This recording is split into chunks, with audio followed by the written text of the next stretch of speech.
ஆண்டவராகிய இயேசு கிறிஸ்துவின் நாமத்தினாலே இந்த நோ யுவர் பைபிள் ப்ரோக்ராமுக்கு ஏஜி வெள்ளூர் திருச்சபையின் சார்பாக நாங்கள் உங்களை வாழ்த்தி வரவேற்கிறோம். கர்த்தருடைய நாமம் மகிமைப்படுவதாக. அவருடைய வேத வார்த்தைகளுக்காக நாம் நன்றி செலுத்த வேண்டும். அது நம்முடைய வாழ்க்கையில் அது அற்புதமான மாற்றங்களையும் ஆசீர்வாதங்களையும் நன்மைகளையும் கொண்டு வருகிற ஒன்றாக இருக்கிறது. அதை தியானிக்க கர்த்தர் ஏற்படுத்தி கொடுத்த அந்த நல்ல வாய்ப்பிற்காக நான் ஆண்டவரை துதிக்கிறேன். இந்த நாளும் விசேஷமாக கர்த்தருடைய வேதத்திலிருந்து ஒரு காரியத்தை நாம் தியானிக்க கர்த்தர் நமக்கு உதவி செய்வாராக. இந்த 21வது நூற்றாண்டின் மிகப்பெரிய நோய்களில் ஒன்று மன அழுத்தம், டிப்ரெஷன். இந்த நாட்களில் பார்க்கிறோம், எல்லாருக்குள்ளும் அந்த மன அழுத்தம் அது கிரியை செய்கிறது. ஒரு ஆய்வின்படி 5 நபர்களில் ஒரு நபர் இந்த மன அழுத்தத்தினாலே பாதிக்கப்பட்டிருக்கிறதை பார்க்க முடியும். கடந்த நாட்களில் நீட் தேர்வு நமக்கு நடந்தது. அதில் பார்த்தோம், செய்திகளே பார்த்தோம், அநேகர் தற்கொலை செய்து கொண்டுகிறார்கள். அவர்களுக்குள்ளே அந்த அழுத்தம் அவர்களுக்குள்ளே பெருகிறதை பார்க்கிறோம். இன்றைக்கி சிறு பிள்ளைகளிலிருந்து வயதானவர்கள் வரை எல்லாரும் இந்த மன அழுத்தத்தினாலே பாதிக்கப்படுகிறதை பார்க்கிறோம். அவங்களுக்கு அதை டேக்கிள் பண்ண தெரியல, அதிலிருந்து அவர்களுக்கு வெளிவர தெரியவில்லை. இன்றைக்கி நிறைய பேர் அதில் என்ன பண்ணுறாங்க, சிக்கிக்கொண்டு தங்களுடைய வாழ்க்கைகளை அழித்து கொள்கிறதை பார்க்கிறோம். இன்றைக்கு 1 ராஜாக்கள் 19வது அதிகாரத்திலிருந்து நாம் இந்த மன அழுத்தத்தில் அந்த சில காரியங்களை கற்றுக்கொள்ள தியானிக்க கர்த்தர் நமக்கு உதவி செய்வாராக. 1 ராஜாக்கள் 19வது அதிகாரத்தில் எலியாவின் அந்த மனச்சோர்வை குறித்து நம்மால் வாசிக்க முடியும். கர்த்தருக்காக வெகு வைராக்கியமாக இருந்த எலியா இப்பொழுது தான் 450 தீர்க்கதரிசிகளுக்கு முன்பாக கர்த்தரை நிரூபித்துவிட்டு கர்த்தருடைய வல்லமையை அவர் அங்கே காண்பித்துவிட்டு அவர் இருக்கிற போது தான் திடீரென்று அடுத்த அதிகாரத்தில் அவருக்குள்ளே மனவு சோர்வு வருகிறதை பார்க்கிறோம். அந்த தேவ மனுஷனுக்கும் அந்த மனச்சோர்வு இருந்ததை நம்மால் அறிந்து கொள்ள முடிகிறது. இருந்து விளங்கிக் கொள்கிற ஒரு காரியம், யாரும் இதில் விதிவிலக்கல்ல. எல்லாருக்கும் மனச்சோர்வு எப்போ வேண்டுமானாலும் என்ன பண்ணலாம், வரலாம். அந்த தேவ மனுஷனுக்கும் அந்த மனச்சோர்வு வந்ததை பார்க்கிறோம். இந்த மனச்சோர்வுக்கான காரணிகள் என்ன? ஏன் நமக்கு மனம் சோர்வு அல்லது அந்த மன அழுத்தம் வருகிறது, டிப்ரெஷன் வருகிறது என்று நாம் பார்க்கும்போது முதலாவதாக ஒரு காரியம் பயம். 1 ராஜாக்கள் 19வது அதிகாரம் 2ஆம் வசனத்தில் நாம் வாசிக்கிற போது அங்கே எலியா பயப்படுகிறதை பார்க்க முடியும். யாருக்கு பயப்படுகிறார்? எசபேலுக்கு பயப்படுகிறார். இப்போ அவருக்கு ஒரு பிரச்சனை வருது. என்ன பிரச்சனை? எசபேல் அவரை கொல்ல போகிறாருன்னு சொல்லி அவருக்கு செய்தி வந்த உடனேயும் அந்த செய்தி அவருக்கு பயமாய் மாறி அது அழுத்தமாய் மாறுகிறதை பார்க்க முடியும். நம்முடைய அழுத்தத்திற்கு முதல்ல ஒரு காரணம் நமக்கு வருகிற பிரச்சனையின் மூலமான பயம். இன்றைக்கி நிறைய நேரத்தில் ஒரு பிரச்சனை வந்தோடனே நம்ம என்ன பண்ணிடுறோம், பயந்துடும். ஒரு வியாதி வந்தோடனையும், ஒரு கடன் பிரச்சனை வந்தோடனையும், ஒரு ஏதோ ஒரு சூழ்நிலைமை குடும்பத்திலே தனிப்பட்ட வாழ்க்கையில் வந்த உடனேயும் அந்த பிரச்சனையின் மூலமாய் நாம் பயப்பட ஆரம்பித்து விடுகிறோம். பயம் நம்முடைய வாழ்க்கையில் அதிகமாய் அது பெருக்கெடுக்க ஆரம்பிக்கிறது. இப்படி ஆயிருமோ அப்படி ஆயிருமோன்னு சொல்லி அதனை குறித்த அந்த பயம் நம்முடைய வாழ்க்கையில் மன அழுத்தத்தை என்ன பண்ணுகிறது, அது கொண்டு வருகிறதை பார்க்க முடியும்.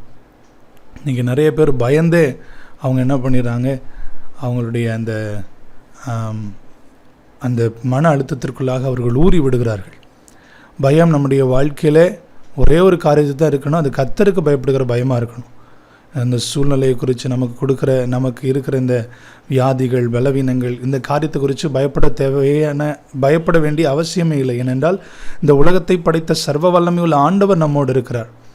ஆகவே நாம் தைரியமாக இருக்க கர்த்தர் நமக்கு உதவி செய்வாராக. மன அழுத்தத்திற்கான முதல் காரணி அது பயம் என்று பார்க்கிறோம். 2வது ஒரு காரியம் எக்ஸ்பெக்டேஷன், எதிர்பார்ப்பு. அதீத எதிர்பார்ப்பு அல்லது தேவையில்லாத எதிர்பார்ப்பு என்று கூட நாம் கொள்ளலாம். 1 ராஜாக்கள் 19:3-4 அடிப்படையில் நான் பார்க்கும்போது அவர் என்ன பண்ணுறாரு, ஓடுறார். வனாந்தரத்துக்கு என்ன பண்ணுறார், ஓடுறார். தன் பிராணனை காக்க வனாந்தரத்துக்கு அவர் ஓடி அங்கே அவர் வேலைக்காரன் நிறுத்திட்டு அவர் தூரமாக போகிறத பார்க்குறோம். 1 ராஜாக்கள் 17வது அதிகாரத்தில் ஆண்டவர் எலியாவோடு பேசுகிறார். நீ போய் ஆகாபுக்கு ஒன்று காமிச்சு தேசத்தின் மேலே மழை வராதுன்னு சொல்கிறாரு. அதே மாதிரி இந்த எலியாவும் போய் சொல்லுகிறதை பார்க்கணும். இப்போ சொன்ன உடனே ஆண்டவர் என்ன பண்ணுகிறார், எலியாவை கேரி தாண்டண்டையில் ஒழித்து கொண்டு உனக்கு காகத்தை கொண்டு என்ன பண்ணுவேன், போஷிப்பேன்னு ஆண்டவர் சொல்கிறார்.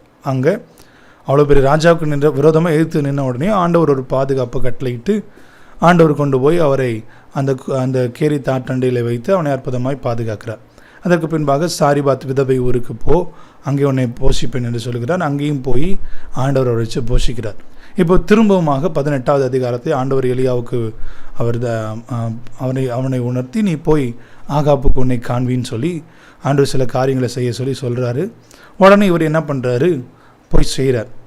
இப்போ செஞ்ச உடனேயும் இவருக்குள்ள ஒரு எதிர்பார்ப்பு, என்ன எதிர்பார்ப்புனா, சரி ஆண்டவர் முன்னாடி அவரை பாதுகாத்தார்ல, அதே போல் இப்பயும் என்ன பண்ணுவார், பாதுகாப்பார்னு சொல்லிட்டு இவர் இருக்கிறாரு. ஆண்டவர் ஒன்றுமே சொல்ல, இவர் இஸ்ரேலில் போய் உட்காந்துருக்கிறாரு. ஆண்டவர் சொல்ல இஸ்ரேலில் இருன்ற மாதிரி ஆண்டவர் என்ன பண்ணிட்டார், விட்ட உடனே இவருக்கு கொஞ்சம் பயம் என்ன ஆயிடுச்சு, ஐயோ ஆண்டவர் ஏதாவது சொல்லுவார்னு பார்த்தா என்ன பண்ணல சொல்ல. இப்போ நம்மளே என்ன பண்ணிட வேண்டியதான், ஏதாவது ஒரு இடத்துல போய் ஒளிஞ்சிட வேண்டியதான்னு சொல்லிட்டு, சரி வேலைக்காரர் இருந்தார், அவரை அடித்து கேட்டால் என்ன பண்ணிடுவாங்க, அவரை பிடிச்சாங்கன்னா ஏதாவது சொல்லி கொடுத்துருன்னு சொல்லிட்டு இப்போ வேலைக்காரனை ஓரமாக ஒதுக்கி விட்டுட்டு என்ன பண்ணுறாரு, ஓடுறாரு. வனாந்தரத்தில் போய் உட்கார்ந்து அங்கே ஆண்டவரை நோக்கி அவர் ஜெபம் பண்ணுறதை பார்க்குறேன். ஆண்டவரை என்ன எடுத்துக்கங்கன்னு சொல்லி இதில் புரிந்து கொள்ள வேண்டிய காரியம், இவரோட எதிர்பார்ப்பு அவர் இருந்ததை பார்க்குறோம். நமக்கு சின்ன சின்ன காரியங்களில் நம்ம ரொம்ப யோசிப்போம். சின்ன தலைவலி தான் வந்திருக்கும், அதுக்குள்ளே மூலையில் ஏதோ கட்டி வந்த மாதிரி நம்ம என்ன பண்ண ஆரம்பிச்சிடும், திங்க் பண்ண ஆரம்பிச்சிடும்.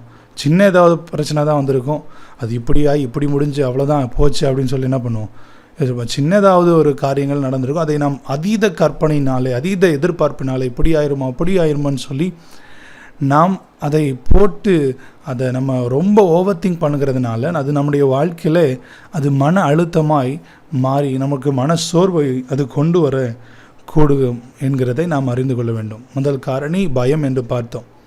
ரெண்டாவது காரணி அதீத எதிர்பார்ப்பு, தேவையில்லாத எதிர்பார்ப்பு. இது எல்லாம் நம்முடைய வாழ்க்கையில் பயத்தை கொண்டு வருகிறோம்.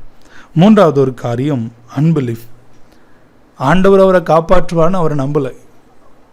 கண்டிப்பாக அக்கினியை கொண்டு வருவார்னு ஆண்டவர் அப்படி நம்பின ஒரு மனுஷன் அந்த பலிபீடத்தை கட்டி பலிபீடத்து மேலே அந்த காளையை துண்டித்து போட்டு அதில் 12 குடம் தண்ணி ஊற்றி அங்கே இருக்கிற வாய்க்கால் எல்லாம் 12 குடம் ஊற்றுனது இல்லாமல் வாய்க்கால் எல்லாம் தண்ணீரால் நிரப்பிட்டு இப்போ அந்த ஜபத்திற்கு ஆண்டவர் கொடுத்து மொத்தமாக என்ன பண்ணிட்டார், அந்த தண்ணி எதுவுமே இல்லாத அளவுக்கு ஆண்டவர் அந்த ஜபத்தை கேட்டு செய்ததை பார்க்குறோம்.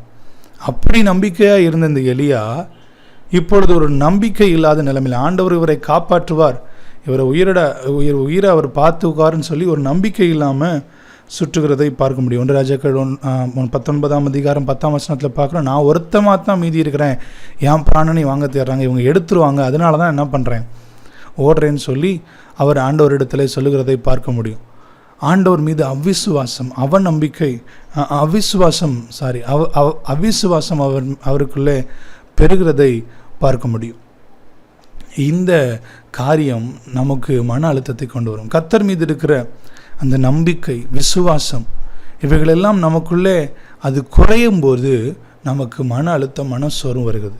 நம்ம எல்லா நிலைமையிலும் சொல்லணும், என் மீட்பர் உயிரோடு இருக்கிறார், எனக்காக யாவையும் செய்து முடிக்கிற ஆண்டவர் இருக்கிறார், அவர் எல்லாவற்றையும் பார்த்து கொள்வார் என்கிற நம்பிக்கை, அசைக்க முடியாத விசுவாசம் இருக்கும்போது மனசோர்வு, மன அழுத்தம் நம்மை ஒன்றும் செய்ய முடியாது.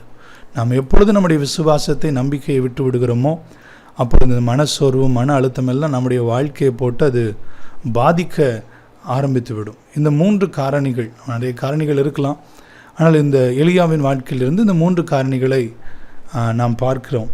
இது நம்முடைய வாழ்க்கையிலிருந்து நீங்கள் கர்த்தர் நமக்கு என்ன பண்ணுவாராக, உதவி செய்வாராக. இந்த மன அழுத்தம் என்ன செய்கிறது, எப்படி வருகிறது என்று பார்த்தோம். இந்த மன அழுத்தம் என்ன செய்கிறது என்றால் அது நம்மை நிறுத்துகிறது. நம்முடைய சாதாரண வாழ்க்கை, சந்தோஷமான வாழ்க்கை, ஆசீர்வாதமான வாழ்க்கையில் நாம் போய்கொண்டிருக்கிற போது இந்த மன அழுத்தம் வருகிற போது நம்முடைய செய்கைகளை எதுவுமே இயல்பாக செய்ய முடியாமல் அது நம்மை நிறுத்தி விடுகிறது. இந்த மனுஷனுடைய வேலை என்ன, ஆண்டவர் சொல்லுகிறதை போய் சொல்ல வேண்டும். ஆனால் இப்பொழுது பயந்து ஓடி போய் அந்த வேலையை செய்ய மாட்டேன்னு சொல்லி அவர் போதும் கர்த்தாவேன்னு சொல்லி அவர் என்ன பண்ணுறாரு, அவர் நிற்கிறதை பார்க்க முடியும். இது நம்மை நிறுத்துகிறது.